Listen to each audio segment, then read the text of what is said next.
Maka Allah mengatakan, sebelum engkau tanya, katakan Muhammad pada mereka SAW, aku dekat. Setelah itu apa? Aku akan kabulkan apapun yang hambaku minta, sepanjang itu maslahat untuknya.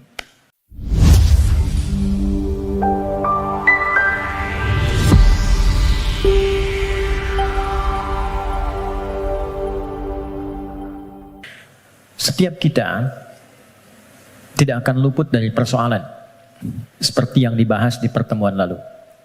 Dan ingat kuncinya, tidak ada manusia yang hidup yang tidak mengalami persoalan, yang tidak punya masalah.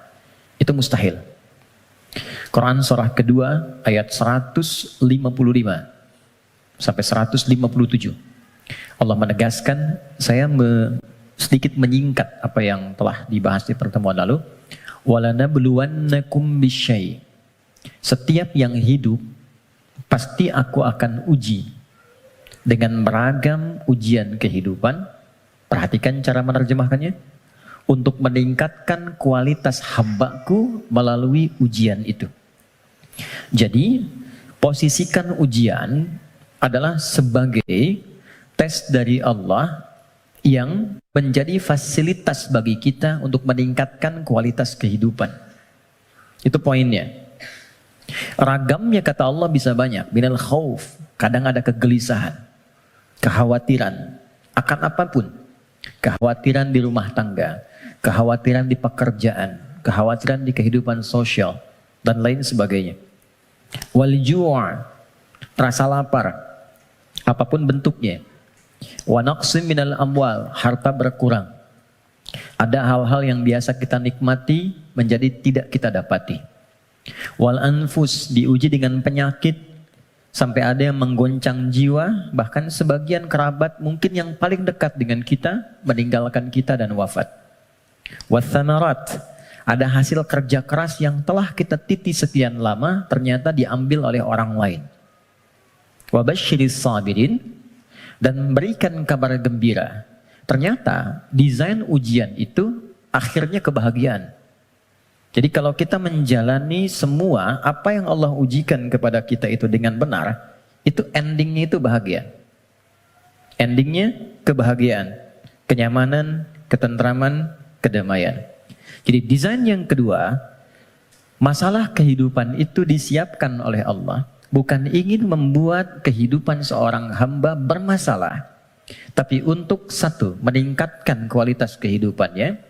Yang kedua, menghadirkan kebahagiaan sejati yang mengiringi aktivitas hidupnya. Untuk logika yang pertama, supaya mudah dipahami, bukankah setiap anak-anak kita yang belajar di sekolah harus melewati ujian sebelum dia lulus? Bukankah ujian itu parameter untuk menguji kenaikan kualitas pengetahuannya?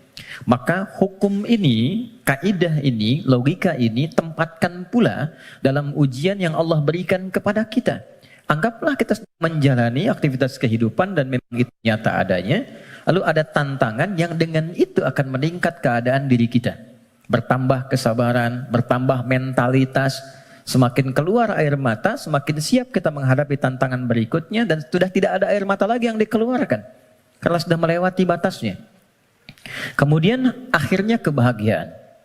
Nah, kita baru bicara tentang awal dan tengahnya di pertemuan lalu. Gimana menuju akhir dengan bahagia itu? Memanage satu persoalan yang orang lihat dengan masalah, kita melihatnya sebagai jalan menuju kebahagiaan. Oke, itu cara pertama untuk kita menyikapi terlebih dahulu. Jadi memosisikan persoalan kehidupan apapun bentuknya. Ya. Kadang selalu disebutnya dengan masalah gitu kan. Padahal Allah menyebutnya dengan tes, ujian.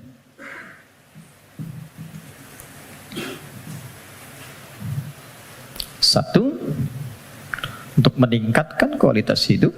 Tadi sudah saya sampaikan bahkan dari sisi logikanya. Ya, ini macam-macam. Ada yang kaitan dengan intelektual, wujudnya kreativitas. Ibu, teman-teman yang akhwat senang mana? Anak diam atau anak aktif? Aktif. Kalau diam kan gak enak ya. Ade, sini. nggak ada aktivitas. Tapi kalau dia jalan sana sini, lompat, lari, nggak diminta lari dia lari, diminta jalan dia lompat, gitu kan? Hah? Aktivitas itu bukankah menstimulus orang tuanya untuk banyak melahirkan kreativitas? Akhirnya tahu, bisa mengendalikan emosinya, bisa menata, bisa mengiringi aktivitas. Sehingga mengatur orang yang sudah bisa mengendalikan anak lebih mudah nanti mengendalikan orang tua yang kekanak-kanakan. Jelas ya? Itu contohnya. Ada yang terkait emosional. Ada yang terkait dengan spiritual. Bukankah kalau ada ujian lewat anak, ayah ibunya yang rajin sholat, berdoa, bahkan puasa, dan sebagainya.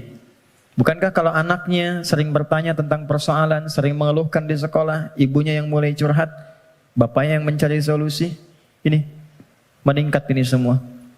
Kalau Allah nggak titipkan lewat itu semua, nggak akan mungkin muncul pengalaman-pengalaman yang kadang melahirkan nostalgia di kemudian hari. Ya, ini poinnya. 2, dan ini pasti sifatnya, apalagi di rumah tangga. Saya tanya sebentar, siapa yang ingin rumah tangganya sakinah? Semuanya ya. Dan sakinah itu babnya adalah masalah. Karena sakinah itu ketenangan yang lahir setelah tuntas persoalan itu diselesaikan. Oke. 2, tidak mungkin Allah titipkan ujian berupa aneka persoalan kehidupan kecuali menjadikan ini sebagai jembatan yang mengantarkan pada kebahagiaan. Ini poinnya. Secara teoritis psikologis kita sudah belajar di pertemuan lalu bagaimana menyikapi masalah supaya jadi ujian yang menyenangkan. Itu dulu. Kemarin setelah kita belajar, yakinkan pada diri kita nggak mungkin diuji kalau nggak sanggup, kan? Al-Baqarah 286, selesai kemarin. La yukallifullahu nafsan illa wus'aha. Jadi kalau ada yang diuji dengan persoalan apapun, katakan pada diri kita, aku yang dipilih, insya Allah sanggup, insya Allah mampu. Itu dulu. Nanti secara psikologis akan ada kekuatan yang tak kita sadari membuat kita lebih siap menghadapi itu. Itu kaidah Quran. Kedua, inna ma'al usri yusra. Sudah kita bahas ini. Yakinkan pada diri kita, setiap ada masalah, katakan langsung pada diri, pasti selesai. Pasti ada solusinya. Tidak ada masalah yang nggak ada solusinya. 2. Kalau ini sudah menyemai dalam jiwa kita masing-masing, jadi sebesar apapun masalah, itu pasti akan jatuhnya ringan. Apalagi kalau dijatuhkan betulan di atas bentangan sajadah. Kan? Itu lebih indah. Itu yang dimaksud Quran surah 12 ayat 85. Innama ashku bathi wa huzni ilallah. Kata Nabi Ya'qub, aku tuh kalau ada masalah curhatnya sama Allah. Bukan di media sosial. Dan tidak menyelesaikan persoalan. Anda bikin status, aku nggak menduga ternyata dia begitu. Ya? Tapi nggak ada solusinya gitu. Ya, nggak ada solusinya. Nah sekarang apa yang tadi kita uraikan telah tuntas kita bahas di pertemuan lalu. Silahkan dilihat kembali, di review videonya. Sekarang kita akan masuk ke sini. Bagaimana memanage persoalan menuju jalan menuju kebahagiaan. Teman-teman, setiap orang yang diuji ada masalah pasti butuh solusi. Dalam bahasa Al-Quran, solusi itu dikenal dengan makhraj namanya. Apa namanya? Makhraj. Pernah dengar makharijul huruf? Oke ya, makharij itu jamak dari kata makhraj. Makhraj. Makhraj itu jalan keluar. Jadi kalau teman-teman misalnya umrah atau haji, ada lewat jalan di atasnya tulisannya makhraj, jalan keluar. Exit, kan? Nah, di dalam Al-Quran, setiap orang yang diuji dengan persoalan kehidupan, itu fitrahnya sudah pasti menginginkan jalan keluar. Ini saya pengen keluar, ini bahasa kiasan. Ini ada tempat penuh dengan masalah, saya pengen keluar. Apa jalan keluarnya? Apa makhrajnya? Kalau kita keluarkan ayat-ayat terkait dengan solusi dari setiap persoalan yang endingnya kebahagiaan, maka kita akan temukan 1. Quran, surah ke-65, Kita mulai dengan basicnya Quran dulu ya. Supaya nggak bisa didebat gitu. Kalau teori manusia kan bisa didebat ya. Tapi siapa yang mau mendebat firman Allah? Jadi saya mulai dengan Quran, hadis. Jadi kalau hadisnya didebat, Anda mendebat Rasulullah gitu. Baik. Oke, Quran surah 65 ayat surah At-Talaq. Akhir ayat kedua, di akhir ayat kedua, di awal ayat ketiga. Dan nanti indahnya kenapa ditempatkan di surah At-Talaq. Ya. Bahkan di titik paling nadir pun dari persoalan itu, yang kadang sengketanya, kadang di ujung seakan melahirkan perpisahan dan sesuatu yang tidak diinginkan, itu ternyata masih bisa disisipkan ending yang membahagiakan. Ya. Ya, kita bacakan ayatnya.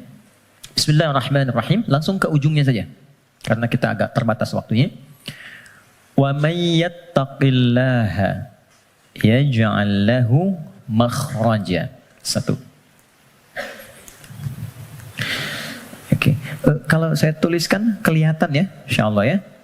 Dan kalaupun belum tampak secara langsung, nanti bisa direview videonya, jadi bisa terlihat lebih jelas. Saya naikkan ke atas. Waman, ini yang saya highlight dulu. Wa may yattaqillaha. Gini. Ya, dan kelebihan.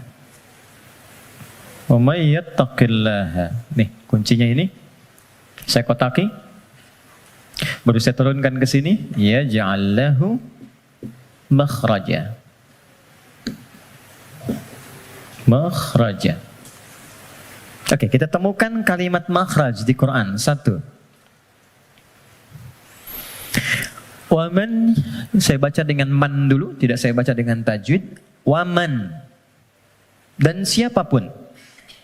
Saya agak kurang sepakat dengan terjemahan dan barang siapa. Karena saya cari sampai sekarang nggak pernah ketemu itu barang punya siapa gitu. Barang siapa. Oke. Jadi saya lebih senang menerjemahkan dan siapapun. Dan siapapun. Nah, man ini di dalam bahasa Arab tuh kaidahnya berbunyi begini. Ismun mausulun yadulu alal faradiyah. Paham? Tidak. Man, konjungsi yang menunjuk kepada objek, kadang subjek, tapi dia menunjuk secara personal, tapi sifatnya luas. Jadi tawarannya berlaku secara personal setiap kita, tapi bersifat terbuka. Jadi kalau ada kata man di Quran, itu Allah sedang berbicara kepada kita, posisikan secara personal. Setiap kita itu sedang dikhitab, ditawari langsung oleh Allah. Dan tawarannya terbuka. Mau laki-laki, perempuan, besar, kecil, tua, muda, siapapun. Kalau ini kemudian disandingkan dengan kata makhraj, yang tadi kita sepakati makhraj itu solusi, jalan keluar. Lawan dari solusi, masalah kan? Ujian kan? Jadi satu kata man saja sudah memberikan kesan bahwa tidak ada satu pun di antara kita, bahkan saat ini di ruangan ini, yang tidak punya persoalan. Setiap kita. Tuh, wajahnya udah kelihatan tuh. Setiap kita pasti punya masalah. Kan? Apapun jenisnya. Tapi kata Allah, siapapun Anda, ketika mendapati ujian dari persoalan itu, aku sudah siapkan solusinya. Dan kalimatnya menggunakan ja'ala loh. Ja'ala itu nggak main-main, lekat. Jadi seakan Allah ingin katakan begini, setiap aku titipkan ujian untuk meningkatkan kualitas hidupmu, saat yang bersamaan, ini sudah ada solusinya.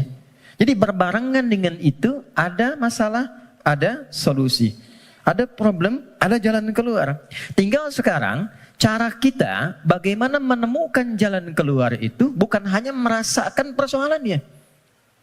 Jadi diberikan persoalan itu untuk mencari lewat itu solusi yang telah Allah sandingkan tadi.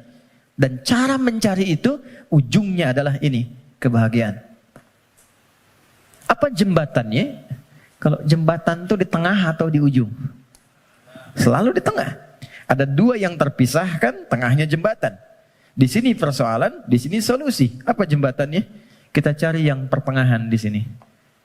Waman awalnya yaj'allahu makhraja ujungnya, tengah-tengahnya yattaqillah. Takwa kepada Allah. Allah berikan satu kalimat saja yang bila ini diimplementasikan sempurna, maka endingnya bahagia di setiap situasi yang kita jalani. Takwa. Kalimat yang mudah untuk diucapkan dan butuh tantangan ketika dijalankan. Saya tidak ingin mengatakan sulit, karena nggak ada yang sulit yang Allah berikan. Yang sulit itu manusianya, bukan caranya. Oke, jadi kita sudah dapatkan katanya. Kalau ada persoalan, ujian apapun dalam kehidupan, maka kalau ini ingin cepat dituntaskan oleh Allah dan endingnya bahagia, maka solusi pertamanya apa? Takwa. Oke, satu dulu. Dua, apa itu takwa? Karena di sini kita punya dua pembahasan. Topik pertamanya tentang definisi yang jelas apa itu takwa. Yang keduanya kenapa pakai ya di sini. Nanti ini yang di akhir kita akan tutup sebelum kita diskusi. Teman-teman, takwa itu singkatnya, definisi yang paling singkat dan mencakup adalah membangun hubungan baik dengan Allah. Itu cara cepatnya. Wa may yattaqillaha, siapa yang mampu mendekati Allah dengan baik. Oke, sekarang kita terapkan logikanya. Kalau kita punya persoalan, bukankah kita akan berkonsultasi kepada orang yang kita duga mampu menyelesaikan masalah kita? Ya kan? Bukankah kalau Anda punya masalah di handphone, Anda akan datang ke counter handphone? Bukankah kalau ada orang punya masalah di kendaraannya, dia akan datang ke bengkel yang sesuai dengan kendaraannya? Oke, artinya kita akan merujuk kepada objek itu ketika dipandang dia mampu menyelesaikan masalah yang kita hadirkan. Sekarang, pertanyaannya, siapa yang mampu menuntaskan dan maha memiliki solusi dari semua masalah yang ada di muka bumi? Bukankah Allah? Bukankah yang punya solusi Allah? Yang punya harta Allah? Yang punya ilmu Allah? Karena itulah kita sering minta kan? Ya Allah, ya Allah, ya Allah. Pertanyaannya, apakah setiap yang meminta itu punya hubungan baik dengan Allah? Anda punya masalah. Lalu Anda ingin kontak teman, minta bantuan. Tapi hubungan Anda nggak baik, dikontak nggak temannya? Tapi yang paling aneh, masih dikontak kan? Ya kan? Dan nggak berharap apa-apa gitu. Dan biasanya orang yang tak punya hubungan baik, walaupun dia mengontak, biasanya harapannya kosong. Mau dibantu nggak apa-apa, mau nggak dibantu nambah kesel. Kan nggak punya hubungan baik gitu kan? Oke, nah sekarang problemnya, apakah setiap orang yang minta kepada Allah itu, maaf, punya hubungan baik gak dengan Allah? Karena sifat Allah itu gak mungkin diminta kecuali diberi. Gak mungkin dimohon kecuali dikabul. Itu ada di Quran surah kedua, ayat 186. Paling kiri sebelah bawah di mushaf standar. Wa idza sa'alaka 'ibadi 'anni fa inni qarib ujibu da'watad da'i idza da'an. Itu kalimatnya. Jika ada hambaku Muhammad SAW bertanya kepadamu, berkonsultasi untuk mendekat kepadaku, ingin datang kepada Allah. Biasanya kalau motif hamba datang kepada Allah itu biasanya dua. Satu pengen minta sesuatu, yang kedua mau bertobat. Umumnya begitu. Umumnya. Nah, sebelum datang Allah sudah memahami karena Maha tahu sifatnya. Maka Allah jawab, ujibu da'watad da'i idza da'an. Katakan padanya, enggak usah lelah, aku sudah memahami sebelum dia datang. Wah, itu secara psikologis hebat sekali. Kalau Anda bertanya, Mas Dimas, mana ustadznya? Kok jam 10 belum datang? Iya nih, kayaknya enggak jelas ustadznya datang apa enggak. Dengan jawaban kedua, ustadz sudah dekat, sebentar lagi tiba. Mana yang menenangkan? Jawaban pertama atau kedua? Kedua. Maka Allah mengatakan, sebelum engkau tanya, katakan Muhammad pada mereka SAW, aku dekat. Setelah itu apa? Aku akan kabulkan apapun yang hambaku minta, sepanjang itu maslahat untuknya. Jadi setiap permohonan itu dikabul. Dan jawabannya menggunakan ya. Ya.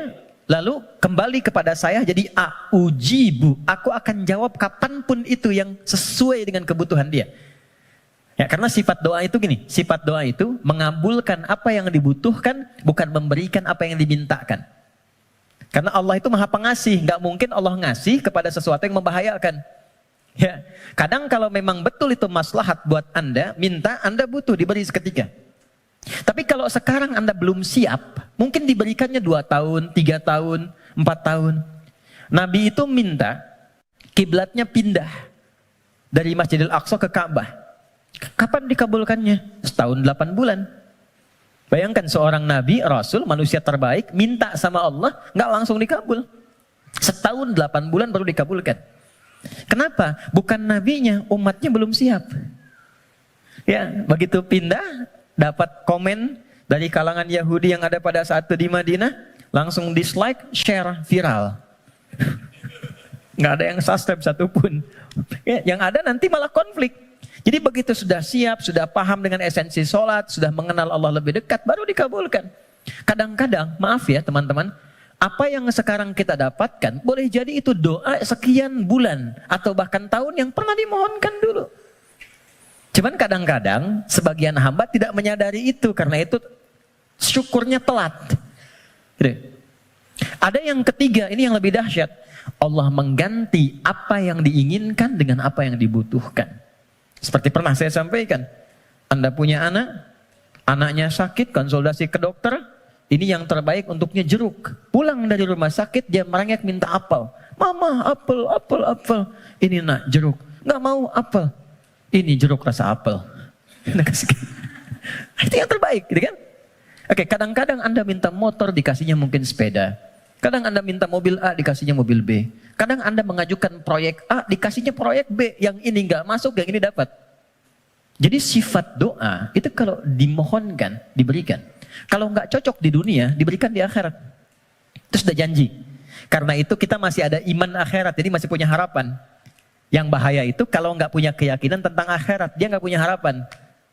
Jadi meninggal aja. Kalau kita masih punya harapan, makanya kita belajar ilmu tentang alam kubur, ilmu tentang akhirat, pengetahuan tentang surga neraka. Kenapa? Supaya memunculkan harapan. Ya, sebab kalau ditanya nanti, kalau meninggal kemana, punya jawaban. Kalau orang yang nggak tahu itu ditanya kemana, meninggal ya meninggal aja. Kalau meninggalnya kan sama-sama meninggal. Halo? Ya, baik. Nah sekarang problemnya adalah, bisa ada orang minta, tapi nggak terkabul gitu. Nggak dapat. Apa problemnya? Maka saya kisahkan hadis Nabi.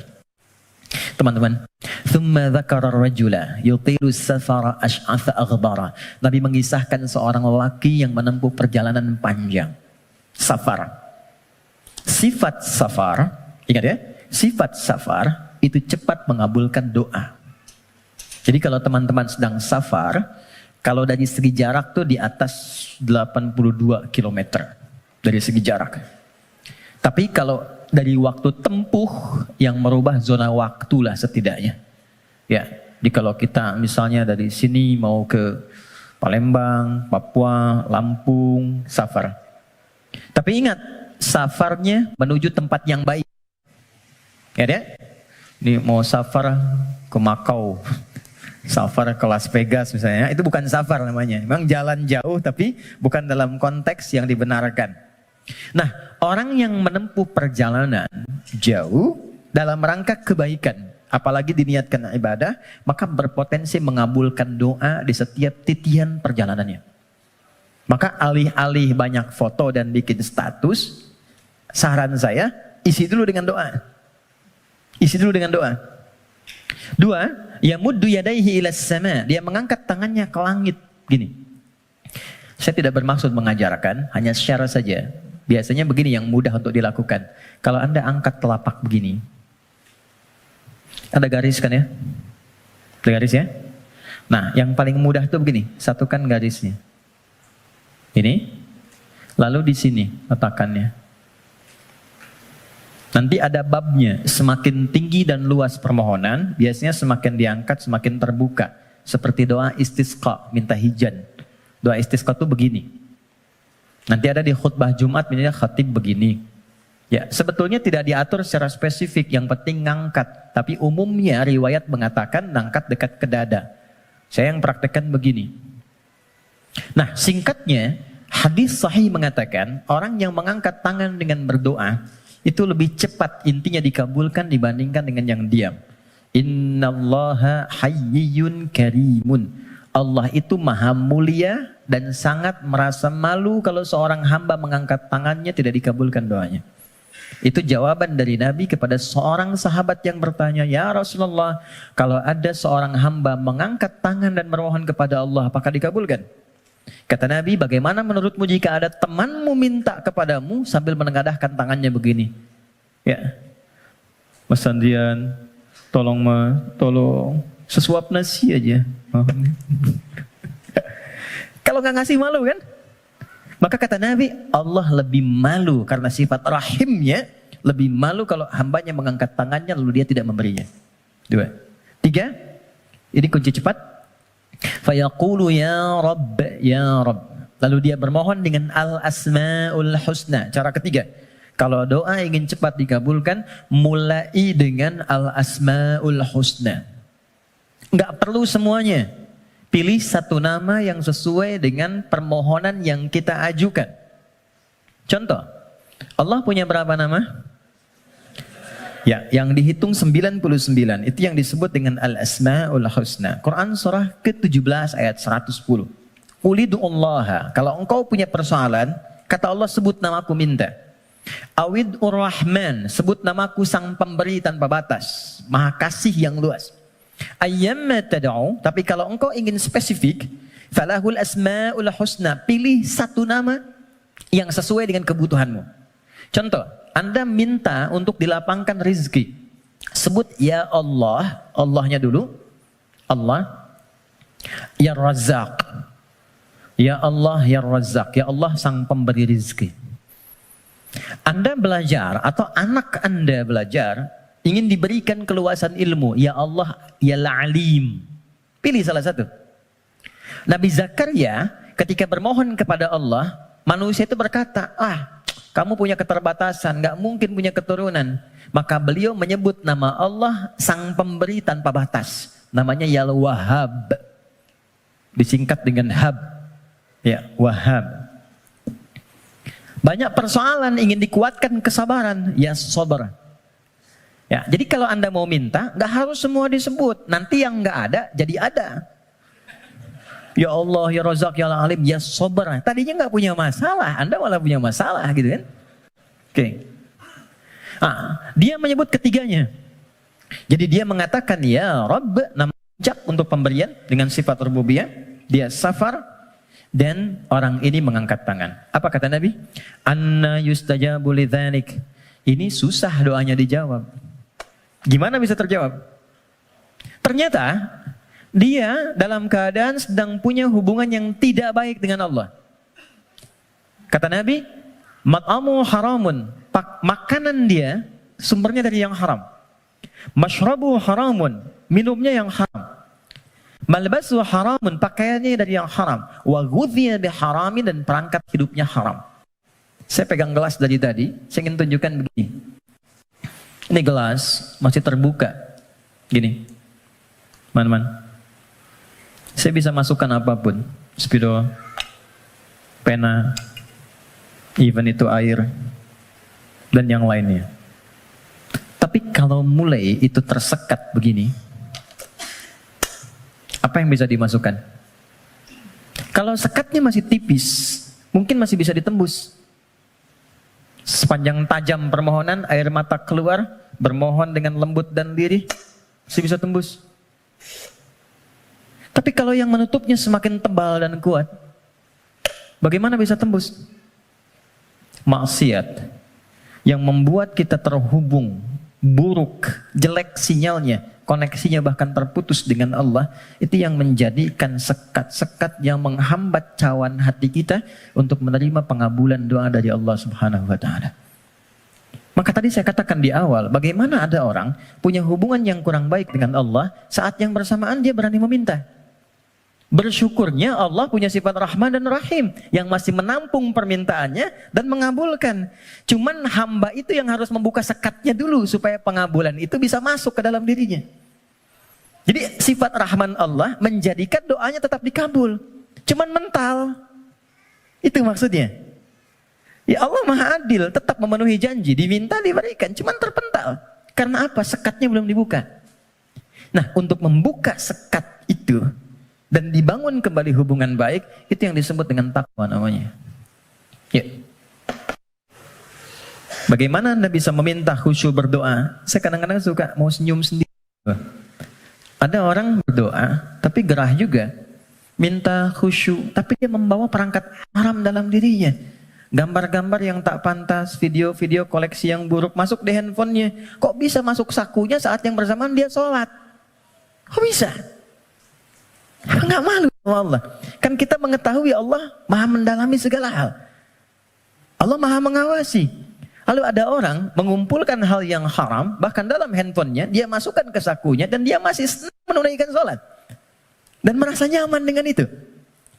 Apalagi dengan keadaan sadar, dia hasilkan perangkat dirinya, pakaian dari cara yang tidak benar, kemudian juga perangkat dari cara yang tidak benar, kemudian dia diuji dengan persoalan yang Allah ingin bimbing dia untuk mendapatkan jalan keluar yang baik, tapi dia menggunakan itu dan dengan perasaan bangga dia bermohon kepada Allah. Tapi sekali lagi, karena Allah itu Rahman, sayang, kasih, maka persoalan sebesar apapun yang dirasakan dan bagaimana bentuknya, demi Allah saya katakan, pada akhirnya itu adalah jalan menuju kebahagiaan.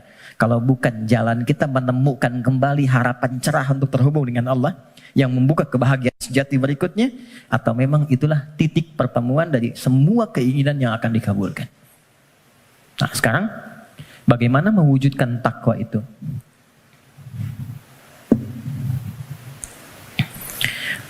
Teman-teman, halo? Kenapa serius begitu? Tenang ya, tenang. Nah, baik. Sekat ini terhambat karena ada penyebab. Penyebabnya yang paling pokok nafsu. Nafsu. Nanti itu yang diprovokasi oleh setan untuk mengeluarkan bisikan-bisikan yang buruk. Nafsu itu setidaknya disebutkan dalam Al-Quran kurang lebih sebanyak 115 kali. 115 kali. Oke. Nah, jadi kita harus mencari kata takwa dalam Quran yang disandingkan dengan nafsu. Kata takwa itu dengan semua derivasinya disebutkan dalam Al-Quran 240 kali. Dan yang bersanding dengan nafsu itu 115 kali. Masya Allah. Tadi masih ingat? Siapa yang menggerakkan nafsu manusia untuk berbuat keburukan? Setan kan? Setan disebutkan 88 kali dalam Al-Quran. Saya ulang. Siapa yang menggerakkan nafsu manusia untuk berbuat keburukan? Kok begitu sekali melihatnya? Setan disebutkan sebanyak 88 kali dalam Al-Quran.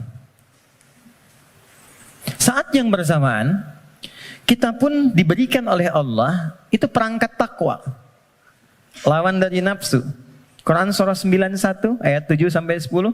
Wa nafsin wa ma sawwaha fa'alhamaha fujuraha wa taqwaha. Yang fujur itu nama lain dari nafsu.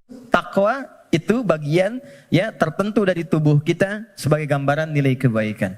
Nah, yang mensupport takwa itu malaikat. Pernah nggak merasakan begini? Ketika azan berkumandang Allahu Akbar, cepat sudah azan, siap-siap. Pernah merasakan itu? Nah, itu yang bisikan malaikat. Pernah nggak ada bisikan begini? Ketika misalnya melakukan satu perbuatan atau terfikir untuk berbuat yang tidak benar, ingin berdusta pada pasangan. Hati kecilnya mengatakan jangan lakukan, itu nggak benar. Pernah ada begitu? Itu bisikan malaikat. Teman-teman, malaikat disebutkan dalam Al-Quran sebanyak 88 kali.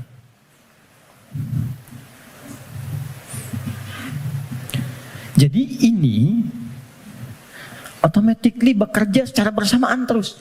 Jadi kita baru bangun tidur aja, udah ada pengaruh begitu. Ya, harus cepat mengambil keputusan. Di mana yang mau diambil? Makanya itu Nabi mengatakan istafti qalbak. Kalau kita ingin memutuskan sesuatu, tautkan diri kita dengan Allah, ambil isyarat dari jiwa takwa kita. Ini. Dari 115 kali ini, yang disandingkan dengan nafsu, maka keluarlah di situ rumusan-rumusan amal soleh, ibadah yang menjadi jalan sekaligus jembatan yang menghubungkan kita dengan Allah. Apa diantaranya? Jazakallah khair. 2, 3, 4. Ya, kita pelan-pelan ya. Buka Quran surah kedua. Ini bagian terakhir kita untuk materi pengantar. Surah Al-Baqarah. Oke. Ayat 1 sampai 5. Quran surah 2 Al-Baqarah ayat 1 sampai 5. Ayat 1-nya pembuka, ayat 2 sampai 4 itu jembatan takwanya, ayat 5 adalah ending kebahagiaannya. Oke.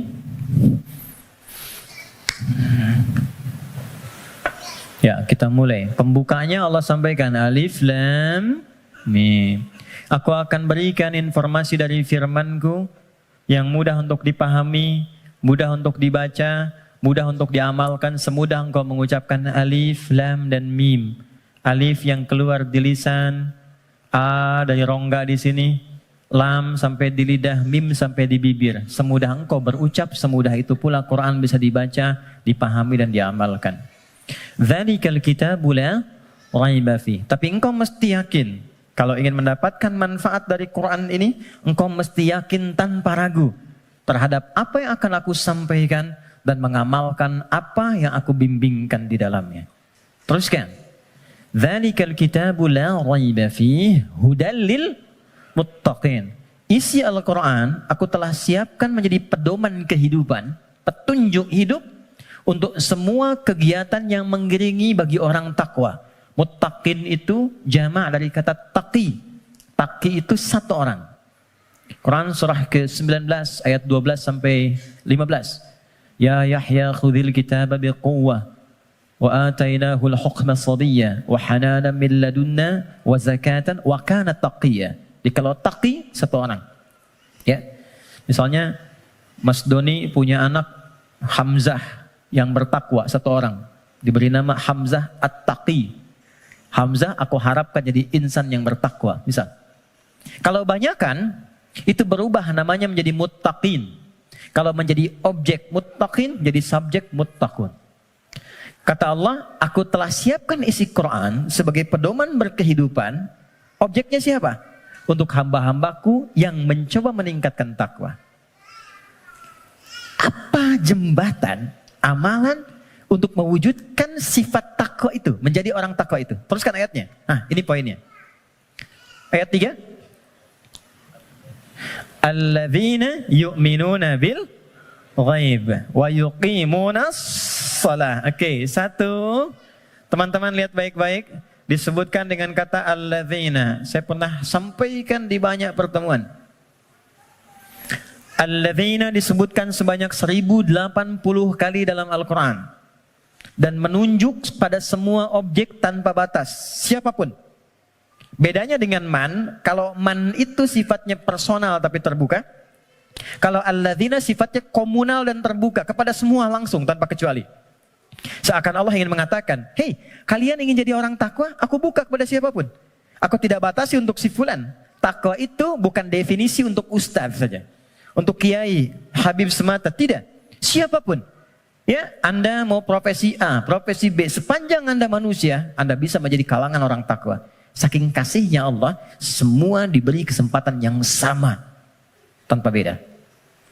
Syarat pertama, kata Allah, alladzina yu'minuna bil ghaib. Orang takwa itu cirinya, dia berusaha meningkatkan imannya. Kalau di terjemahan teman-teman lihat beriman kan?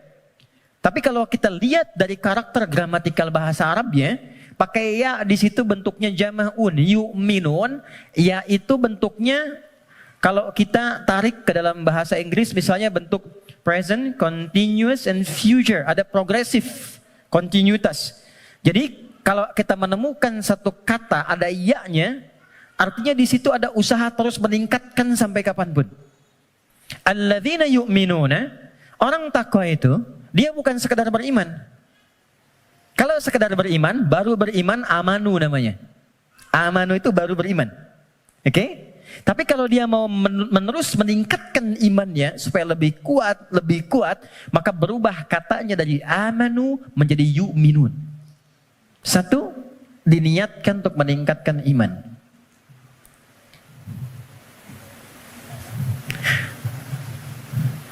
Ilustrasinya begini. Tadi subuh jam berapa? 4 lewat berapa? 4 lewat 8.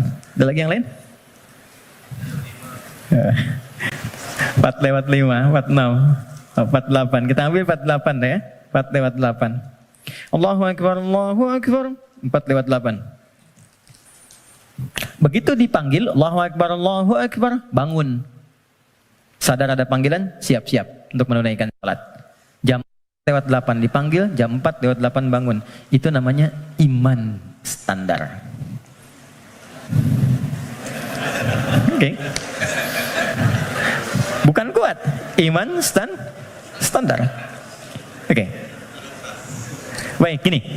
Teman-teman kerjanya jam 8. Datang jam 8, standar gak? Standar kan? Ya. Kerja jam 8, datang jam 8, standar ya? Standar. Kalau Anda datang jam 7, itu baru istimewa. Ya, itu baru kuat, bagus. Dipanggil jam 4 lewat 8, Anda siap-siap dari jam 3.30. Nunggu panggilan, kan? Itu kuat namanya. Dipanggil jam 4 lewat 8, nunggu dari jam 2. Istimewa. Ya. Yang sering terjadi itu begini, dipanggil jam 4 lewat 8, baru sadar jam 8 lewat 4. Ya. Okay. Ini problemnya. Dan masih menuntut untuk solusi segera gitu kan. Nah, ini. Nah teman-teman, jadi orang yang yu'minun itu, dia tahu dia beriman, dia tahu dia dipanggil sholat, tapi dia ingin selalu meningkatkan keimanannya. Maka dia naikkan, biasa dipanggil jam 4 lewat 8, jam 4 dia mulai bangun. Naik lagi jam 3.45, 3.30. Semakin Anda mampu meningkatkan itu dan nanti ada rasa dalam jiwa. Ya, petunjuknya begini.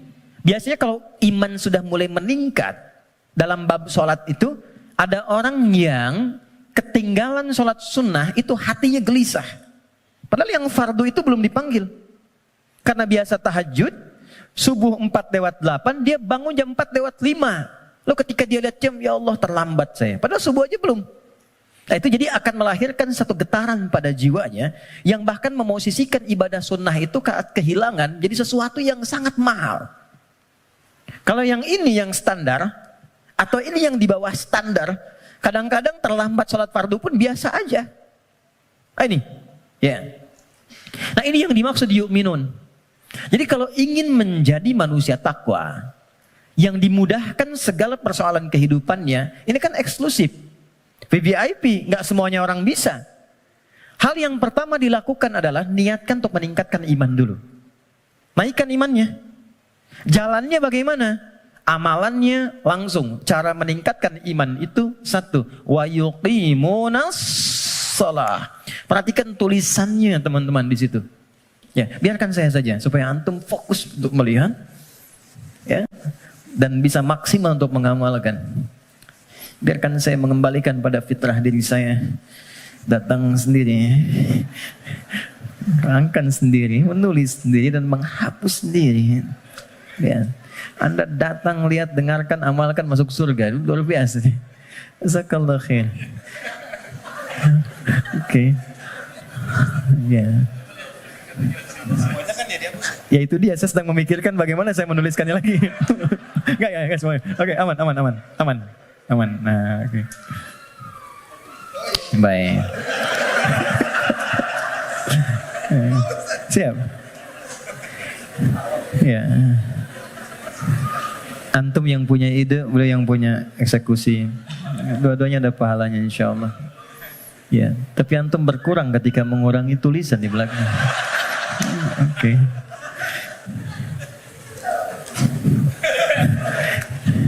Satu sholat. Ya, sebentar. Oke. Coba lihat di mushafnya, tulisannya mesti begini. Nah, harus begini. Yuqimunas sholata. Nggak boleh beda. Harus begini. Karena nanti ada yang begini. Gini. Ada yang begini. Salawat. Kalau yang begini artinya sekali, tunggal. Kalau yang begini artinya salat fardu 5 waktu. Contoh Quran surah kedua Al-Baqarah ayat 238. Hafidhu 'alas salawat. Bentuknya begini. 5 waktu. Kodenya boleh dicatat 24434. Yang 5 waktu 24434. 2 sholat subuh, 4 sholat zuhur, 4 sholat asar, 3 sholat maghrib, 4 sholat isya. Ini. Tapi kalau yang begini, itu melampaui yang fardu. Melampaui yang fardu. Melampaui yang fardu bukan tambah bilangan fardu. Kalau gitu nanti besok subuh dari biasanya 2 jadi 4. Tidak. 2. Melampaui yang fardu artinya menambah dengan yang sunnah. Loh, Anda kan pengen masuk kelas VIP. Kalau kelas tribun biasa kan bayarnya biasa. Nontonnya kan biasa. Ya kan? Tapi kan permintaannya pengen yang spesial. Kalau pengen spesial, ibadahnya pun harus selaras dong. Harus adil, harus sama, harus spesial juga. Makanya tingkatkan dari sekedar yang fardu. Kalau kita ingin membangun jembatan takwa mulai saat ini, maka coba sekarang keluarkan menu-menu sholat sunnah apa saja yang bisa dilakukan. Jangan terlalu ekstrim dulu. Yang penting tahu dulu. Misal, yang siang ada apa saja? Kita mau masuk sholat zuhur misalnya. Sebelum zuhur itu ada sholat sunnah. Ada 4 rakaat. Bisa dibagi 2. 2 rakaat, 2 rakaat. Kalau nggak sempat waktunya untuk 4, bisa 2. Hadis Ibnu Umar. Sebelum asar ada 4 rakaat. Rahimallahu imra'an shalla qabla al-'asri arba'an. Misal salat mutlak. Malam misalnya ada tahajud. Kita ingin coba bangun tahajud. Nggak usah yang tinggi-tinggi dulu. 2 rakaat aja dulu. Ya, 2 rakaat untuk melatih kenyamanan hati dan fisik kita. Jangan dipaksakan dulu. Malam ini 11, besoknya berhenti. Ya. Dan gak usah panjang-panjang dulu. Saya selalu mengatakan kalau pengen tahajud dimulai, maka mulai dengan 2 rakaat tahajud, 1 witir. Ya, dan gunakan surah paling favorit yang bisa kita ucapkan, kita bisa bacakan. 3 kul kan? Dari wajahnya tuh kelihatan. Rakaat pertama, qul a'udzu birabbil falaq, al-falaq. Ya kan? Antum kan nggak jauh dari Al-Asr, An-Nasr, Al-Kautsar, Al-Falaq, An-Nas, Al-Ikhlas. Pada ikhlas semua tuh. An-Nas. Tutup witir dengan 1 rakaat, Al-Ikhlas. Ikhlas, Bang. Saking ikhlasnya cuma 1 gitu ya. Oke. Oke. Coba dulu itu. Sampai jiwa kita merasa bosan, nyaman jiwanya. Tapi kan kita mulai merasa bosan, masa ini terus? Besok kan jadi naik kan? Jadi 4, terus tambah ad-duha, al-insyirah. Lama-lama menikmati. Nah, ketika menikmati itu yang disebut dengan halawatul iman, nikmatnya beriman. Sudah pengen pindah surat. Kalau para penghafal Quran tuh adik-adik RKM biasanya murajaah. Al-Baqarah, Ali Imran, An-Nisa, biasa. Tapi kalau sudah paham esensi tahajud, yang dibaca itu kadang, kalau sudah mengerti, surat yang sesuai dengan kebutuhannya. Itu tingkat tertingginya. Misal, sedang ada persoalan yang berat ke jiwa. Nggak harus tinggi-tinggi. Baca rakaat pertama ad-duha, kedua al-insyirah. Kita nggak harus tinggi-tinggi. Dan kita merasakan itu. Pengen membangun hubungan baik dengan Allah, pengen taubat gitu kan, pengen mendekat, pengen jadi ahli surga, baca surat Az-Zumar misalnya. Pengen husnul khatimah, bacakan surah Al-Fajr misalnya. Ya, kan di penghujung ayatnya, ayat 27 sampai dengan ayat 30. Ya kan? Sampai terasa kenikmatannya. Itu yang dimaksud dengan wa yuqimunas shalah. Dan tunaikan dengan khusyuk, dengan merasakan itu. Ya, ini poinnya. Jadi untuk menjadi orang takwa, amalan pertamanya apa? Salat. Untuk itulah ia disebut salat, dari kata silah asalnya. Silah. Dari kata wasala yasilu wusulan wasilatan. Wasolatu sampai, ibadah yang menyampaikan hajat kita kepada Allah disebut dengan salat. Karena itu semua isinya doa. Silah, kalau teman-teman bikin simpul yang kuat talinya begini sehingga sulit dilepaskan, gini, disebut dengan silah namanya. Hubungan erat yang sulit dilepaskan. Pernah dengar silaturahim? Kenapa disebut silaturahim? Karena ketika Anda kumpul, terhubunglah ya satu hubungan, chemistry, perhatian yang itu nggak lepas saat pulang. Jadi silaturahim itu wujudnya bukan saat kumpul. Kalau kumpul Anda menyapa, wajar orangnya ada. Kalau kumpul Anda tersenyum, wajar temannya ada. Silaturahim itu ketika Anda pulang, Anda masih ingat kawan Anda dan Anda doakan dia. Anda sapa dia. Anda berikan apa yang sanggup Anda bisa sampaikan.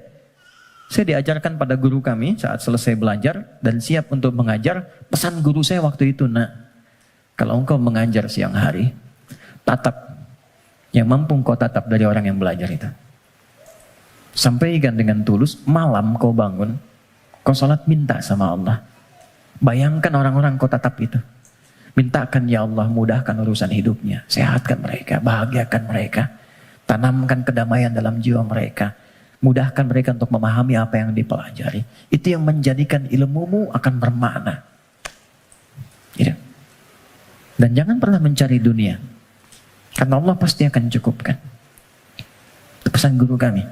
Bedakan ketika teman-teman punya anak, kemudian belajar, Anda bayangkan wajahnya.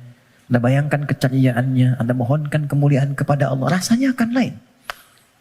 Gitu. Nah, menyambungkan sesuatu dengan kuat itulah silah. Ibadah yang melatih kita terhubung dengan Allah supaya terus tersambung di setiap situasi, itulah sholat namanya. Karena itu orang yang sukses sholatnya, maka dia akan terkoneksi dengan Allah di setiap semua kegiatannya. Itu yang dikonfirmasi di Quran surah keempat An-Nisa di ayat 103. Quran surah 4 ayat 103. Dia langsung ingat, langsung terhubung, terkoneksi. Sesuatu yang terhubung, terkoneksi, ingat disebut dengan zikir namanya. Makanya habis sholat kita zikir kan? Karena boleh jadi saat sholat banyak yang lupa, belum terkoneksi dengan Allah. Ya? Bahkan ada orang yang kata Nabi sendiri mengingatkan, hatta la yash'ural musalli kam raka'atan yusalli. Ada orang yang bahkan gak sadar berapa rakaat sedang menunaikan sholatnya. Waktu subuh tadi berapa rakaat sholat? 2 ya? Ada yang 1 loh. Ada yang 3 loh. Karena tak ingat. Lupa. Kalau lupa kan suka nggak ingat, kan? Nah, فَإِذَا قَضَيْتُمُ الصَّلَاةَ, kalau Anda telah tuntas mengerjakan sholat, فَاذْكُرُوا, maka sholat yang telah Anda kerjakan itu akan mengoneksikan diri Anda dengan Allah. Qiyaman, dalam aktivitas berdiri. Jadi kalau orang benar sholatnya, dia berdiri itu ingat Allah, jalan aktivitas dalam berdiri. Jalan ingat Allah. Kalau jalan ingat Allah, mau pakai kendaraan, mau jalan kaki, nggak akan sombong. Karena merasa setiap aktivitas berjalannya diawasi oleh Allah. Keluar dari sini tak akan pernah tertukar alas kaki.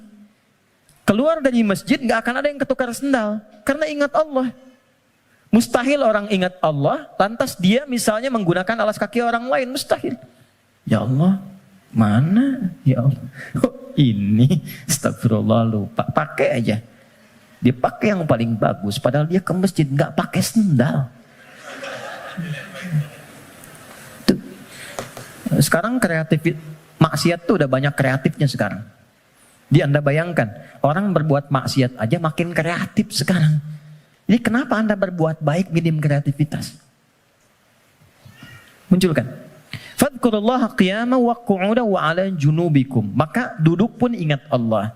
Makanya dia bekerja depan komputer, nggak ada yang bisa menambahkan nol, merubah proyek dan sembarangan, tanda tangan di tempat yang tidak jelas. Itulah sholat. Nah ini yang saya katakan di awal, Takwa itu amalannya jembatan yang menghubungkan kita dengan Allah. Tandanya sudah ada ketenangan. Jadi kalau sholatnya sudah enak, akan ada perubahan pada perilaku. Ya, tenang, nyaman, damai. Maaf teman-teman, saya ingin konfirmasi yang tadi saya sampaikan. Yang menjadikan seseorang tergerak berbuat maksiat sehingga mudah diprovokasi setan, itu apanya tadi? Nafsunya kan? Nah, nafsu itu punya dua karakter. Ketika memberikan bisikan keburukan, ammaratum bisu, Quran surah 12 ayat 53, wa ma ubarri'un nafsi innan nafsa la'ammaratum bisu, bentuknya dua. Satu, bisikan syahwat yang didorong pada perbuatan-perbuatan yang disebut dengan fahsya namanya. Fahsya itu bentuknya penyimpangan syahwat. LGBT, homoseksual, ya, pornografi, porno aksi, kata-kata jorok dan sebagainya, itu fahsya namanya. Nah, semakin bagus salatnya, itu akan terkontrol, ditutup itu. Jadi merubah perilaku lebih baik. Tekan. Yang kedua, ada keburukan, was-was dari nafsu yang dimanfaatkan setan untuk berbuat tindakan-tindakan yang diingkari langsung oleh bagian tubuh kita. Nggak sepakat bagian tubuh kita. Biasanya nafsunya dari perut dan akal. Mencuri, merampok, gibah, bikin hoax, menipu dan sebagainya. Sesuatu yang diingkari secara langsung disebut mungkar namanya. Jadi ada fahsya, ada mungkar. Maka konfirmasi ini ditetapkan oleh Al-Quran di surah ke-29 di ayat ke-45. Quran surah 29 ayat 45. Perhatikan semua simpul hubungannya. Utlu ma uhiya ilaika minal kitab wa aqimis shalah. Innas salata tanha 'anil fahsya wal. Jadi mengerjakan amalan takwa pertama dengan menunaikan sholat itu bisa mencegah nafsu supaya tidak liar, tidak keluar fahsya, tidak keluar mungkar. Kalau sudah yang buruknya ditekan, maka muncul lawannya yang baik. Nafsu ditekan, takwanya naik. Manusia kan cuma begitu. Ya, yang keluar di lisan itu kan cuma dua. Kalau bukan kata-kata baik, kata-kata buruk kan. Kalau buruknya nggak ada, baiknya keluar.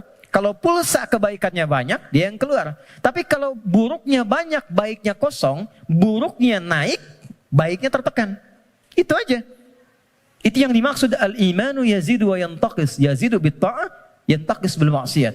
Kalau bermaksiat naik buruknya, kalau bertaat naik baiknya. Ini konfirmasi awal.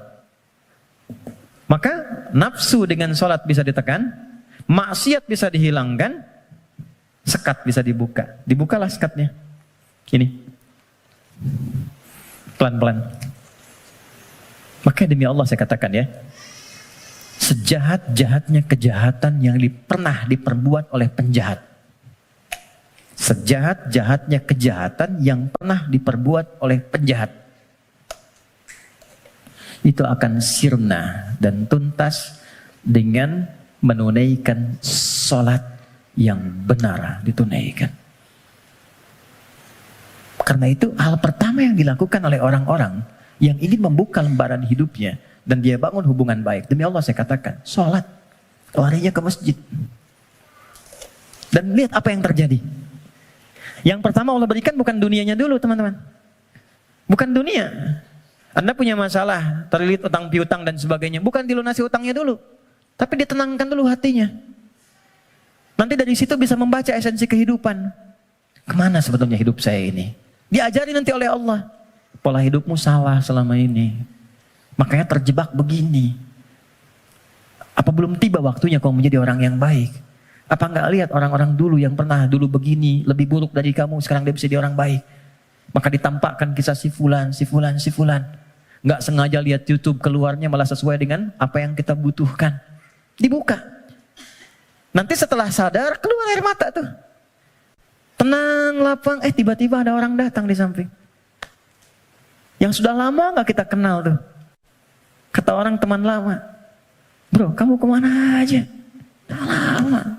Apa pekerjaan sekarang? Cerita ngobrol, udah ikut saya aja. Pelan-pelan ikut berubah, masalah selesai tanpa terasa.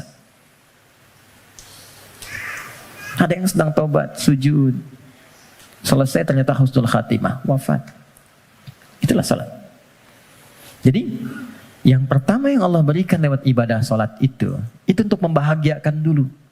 Kebahagiaan yang dirasakan setelah tuntas mengurai satu persoalan itu disebut falah namanya. Falah. Karena itulah panggilan salat disandingkan dengan panggilan falah. Dengarkan suara muazin yang nyaring berkumandang itu. Hayya 'alas shalah. Setelah itu apa? Hayya 'alal falah. Itu kalau kita memahami makna falah dengan pendekatan ini, demi Allah saya katakan, tidak ada yang paling indah kecuali kebahagiaan ketika mendengar suara muadzin itu. Itu yang menjadikan sahabat Ali bin Abi Thalib sudah gemetar ketika mendengar suara adzan. Allahu Akbar, Allahu Akbar. Sudah nangis beliau. Saking ingatnya kasih sayang Allah. Tiba panggilan yang saat didengar oleh gunung. Kalau paham gunung itu mengerti bisa hancur saking merasakan nikmatnya dari Allah. Karena saat itu ada amalan yang kalau dosa bisa diampuni, permintaan dikabulkan, masalah diselesaikan. Sholat. Kalau paham dengan ini, gak ada orang meninggalkan sholat. Yang ada pengen sholat terus. Pengen sholat, pengen sholat, pengen sholat. Oke, satu. Saya cepat ya, supaya kita agak waktu untuk diskusi. Dua, wa mimma razaqnahum yunfiqun. Sekarang ada cara takwa menggunakan harta.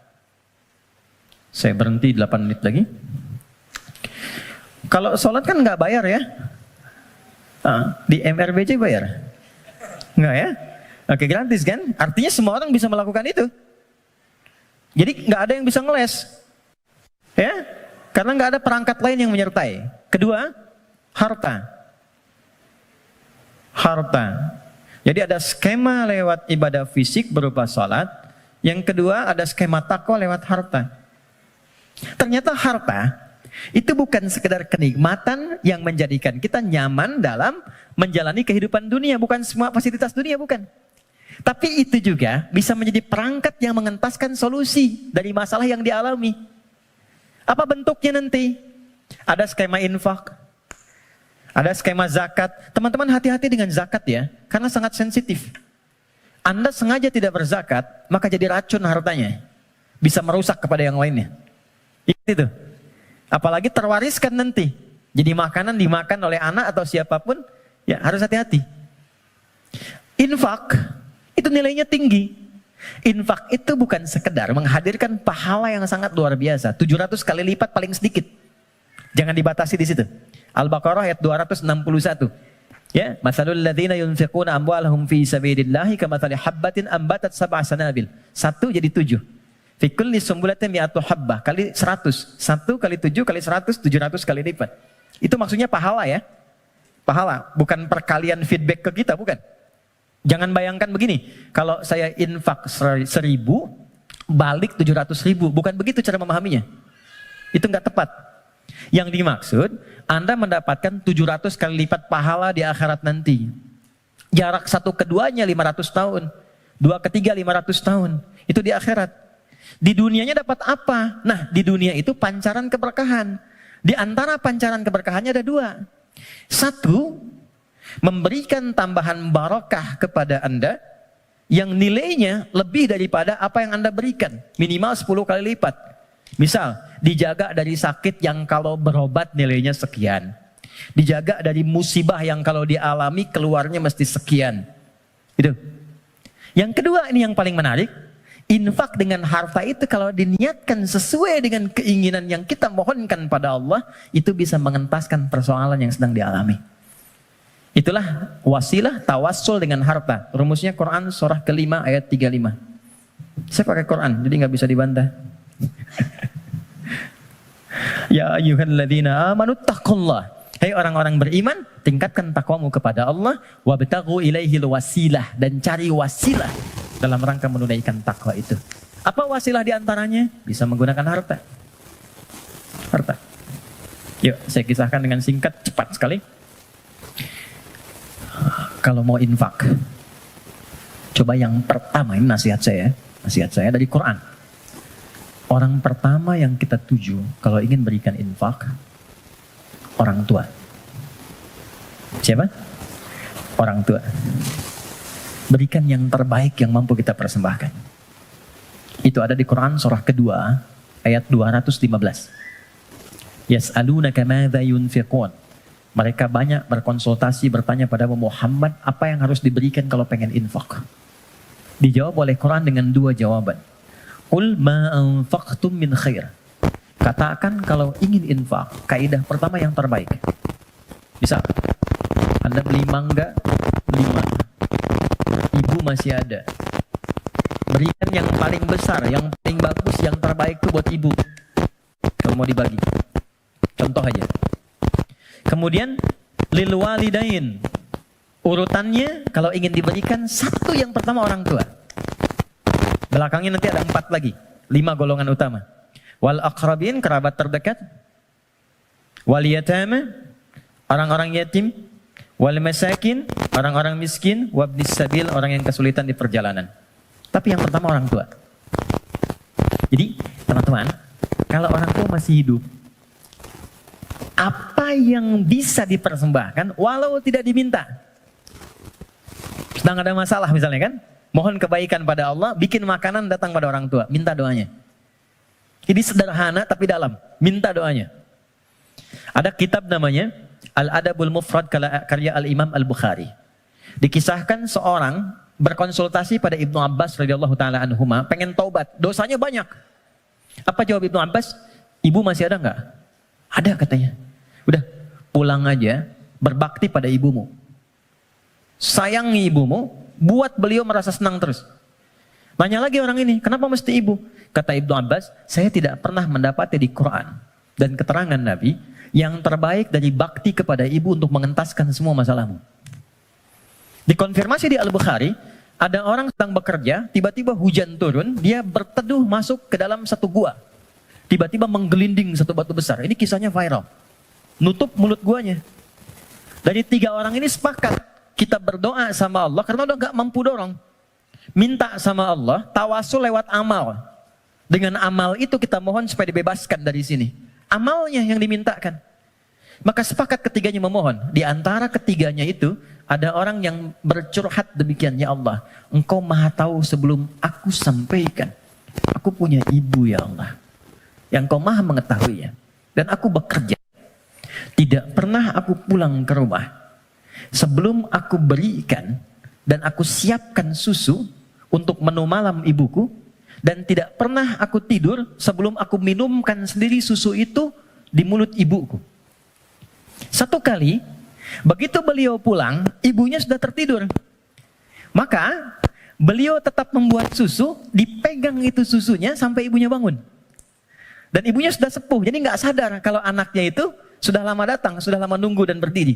Ibunya belum merasa tidur, bangun, saya minumkanlah susu itu kepada ibunda tercinta, tanpa pernah cerita sedikit pun bahwa aku sudah berdiri lama di samping beliau. Diminumkan, baru tidur. Ya Allah, jika memang ini menjadi wasilah dari amalku yang bisa menjadikan kami terbebas dari kungkungan batu ini, mohon bebaskan kami dari kungkungan batu ini. Demi Allah, begitu didorong sedikit, keluarlah. Menggelinding. Dan ibu nggak ada batasnya. Cari. Termasuk saya sekarang gitu. Saya kalau mau belajar tuh saya niatkan, ya Allah, untuk memuliakan ibu. Masih hidup. Dan mohon pahala diakhirkan pada ayah untuk menerangi di alam kuburnya. Dan selalu bertambah kebaikan-kebaikan itu. Tambah. Satu. Jadi infak. Ya. Coba usahakan ya. Dan gak usah terlalu pengen dilihat dunia. Keluar jam 3, setengah 4. Lihat yang nyapu. Yang lagi dorong makanan tuh. Yang dari semalaman bekerja. Pernah gak teman-teman kalau keluar gitu? Kadang-kadang ada yang dorong sampingnya masih murojaah. Ada yang masih sholat. Saya sering nangis tuh lihat, ya Allah. Ini orang udah banyak praktek, kita banyak ceramah. Ya, lu datang. Kita cuma sampaikan nitip ya, itu baru lihat aja sudah nangis. Ya Allah, terima kasih Pak. Ya Allah, mudah-mudahan Bapak rezekinya lancar ya Pak. Sehat ya Pak. Mudah-mudahan semua keluarganya baik-baik ya Pak. Itu ya Allah. Memberi sedikit tapi dapatnya banyak gitu. Itu berharga banget. Yang terakhir Quran. Walladzina yu'minuna bima unzila ilaika wa ma unzila min qablik. Nah, dekati dengan Quran. Ya, saya lihat banyak anak-anak tuh ya. Dekatkan dengan Quran. Walaupun anak-anak yang belajar Qurannya, antum akan dapat berkahnya. Akan dapat kenyamanannya, ketenangannya. Coba tuh, yang di RKM tuh, ya, yang meluangkan waktu dan sebagainya. Memang awalnya lelah, capek, tapi ketika nggak ada libur, ada yang hilang tuh.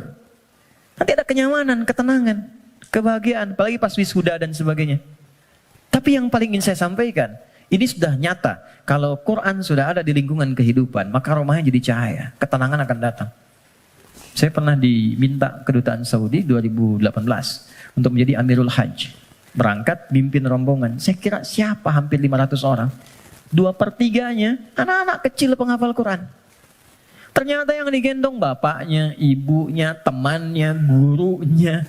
Yang hafal Quran anaknya, bapak ibu yang nabung bertahun-tahun, puluhan tahun, nggak keluar itu dan kuota nggak dapat, itu berkahnya lewat anaknya. Ada di Jakarta itu di Kemang, disebut nama lah. Ada Fitra namanya. Orang mengatakan terbatas. Bicara lambat, pergerakan, nggak bisa jalan, ya normal begitu. Tapi dia menghafal Quran. Setoran. An-Naba berapa ayat? Yang paling menarik, Allah titipkan. Dapat hadiah umrah. Berangkat dengan ibunya. Ibu udah nabung, udah segala rupa. Gak punya biaya. Demi Allah, sampai di Madinah. Sampai di Mekah. Dari sejak Madinah sampai tawaf di Ka'bah itu, di Mekah. Ibunya gendong anaknya. Padahal sudah kami kirimkan santri dan juga mutawif untuk gendong itu. Ibunya nolak, enggak. Bu, ibu kan yang mengandungnya, udah bawa dia. Kenapa sekarang masih digendong juga? Justru saya bersyukur kepada Allah dengan adanya fitrah ini. Dialah yang telah membawa saya ke sini. Maka biarkan saya menggendongnya sebagai syukur saya kepada Allah. Ya. Jadi jangan melihat anak Anda punya kekurangan. Gak ada, anak itu semua istimewa. Jangan lihat fisiknya. Jangan lihat perilakunya. Ada keistimewaan yang Allah titipkan di dalamnya. Boleh jadi keberkahan itu di anak Anda. Solusi itu di anak Anda. Bukankah Anda kadang punya masalah lihat anak jadi tenang lagi? Pulang dari kantor lihat anak merajaah, anak menunggu, anak memanggil, Anda ceria lagi. Dekatkan mereka dengan Quran. Gak ada yang paling indah kecuali Anda pulang dari pekerjaan. Dibuka. Anak Anda yang 4-5 tahun tiba-tiba mengatakan, Amma yatasa'adun anin naba'il azim. Anda lihat dari belakang. Demi Allah, kecuali Anda mengejarnya. Nunggu di belakang. Anda peluk dia. Dan keluar air mata itu. Gak ada yang paling indah. Dan itu mahal. Apalagi ketika anak Anda telepon, Papa. Dia gak bisa berkata-kata. Kenapa nak? Aku telah selesai hafalan 30 juz. Udah. Kontrak sebesar apapun gak akan bisa membeli itu. Jatuh Anda sujud. Kharru sujada. Sujud. Takwa itu simple. Takwa itu sederhana. Terakhir, saya tutup. Wabil akhirati hum yuqinun. Jangan larut dengan masalah dunia. Ya, sehingga menjadikan Anda meratap. Dan Anda tidak move on dengan kehidupan berikutnya. Ini sebentar, bukan cuma Anda yang punya masalah. Orang lain punya masalah juga. Apakah kebahagiaan yang banyak di masa lalu menjadikan Anda lupa dan habis dengan kesulitan yang hanya sekejap di masa kini? Ada masalah baru 5 menit, Anda hidup udah 50 tahun. Anda lupa dengan kebahagiaan 50 tahun, sehingga habis dengan masalah yang 5 menit. Ingat, kita akan pulang. Kata Allah, bil akhirati hum yuqinun. Ya, yakin dengan akhirat, kalau nggak dapat di sini, di akhirat pasti diberikan.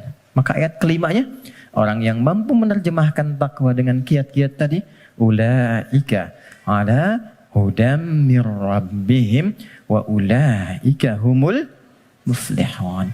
Maka ia akan selalu lekat dengan petunjuk dan lindungan Allah dan kebahagiaan melekat dalam titian kehidupannya.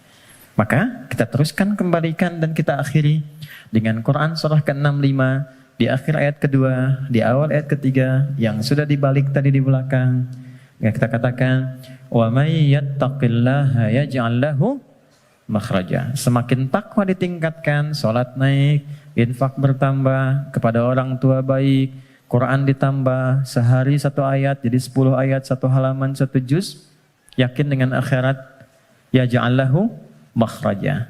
Terakhir, wa yarzuqhu min haitsu la yahtasib. Bahkan nanti pada titik tertinggi, rizki pun Allah antarkan tanpa sulit dia mencarinya. Sekejap datang. Saya tutup. Wa may yattaqillaha yaj'al lahu min amrihi yusra. Kalau sudah semakin tinggi takwanya, maka diringankan semua ujian hidupnya. Bukan gak punya masalah. Ingat, bukan gak punya masalah. Tapi setiap akan dialami, diringankan dulu sehingga dia merasa seakan tak ada masalah. Padahal dia menghadapi hal yang sama. Ada dua orang berhadapan dengan persoalan yang sama. Yang satu gak ada masalah, yang satu merasa sulit. Kenapa? Karena yang satu sudah mendapatkan keringanan dari Allah Subhanahu wa Ta'ala. Sahabat sekalian, hidup memang tak selalu mudah. Tapi jangan lupa, Allah tidak pernah meninggalkan hamba yang terus berusaha dan berdoa. Saat hati ikhlas, niat lurus, dan langkah kita dibimbing oleh iman, maka satu persatu pintu kemudahan akan terbuka. Semoga apa yang disampaikan Ustadz Adi Hidayat hari ini menjadi pengingat bagi kita semua untuk selalu mendekat pada Allah dalam setiap urusan. Terima kasih sudah menyimak. Jangan lupa untuk terus berbagi kebaikan dengan cara like, share, dan subscribe ya, agar semakin banyak yang mendapat manfaat. Semoga Allah mudahkan setiap langkah kita menuju ridhonya. Wassalamualaikum warahmatullahi wabarakatuh.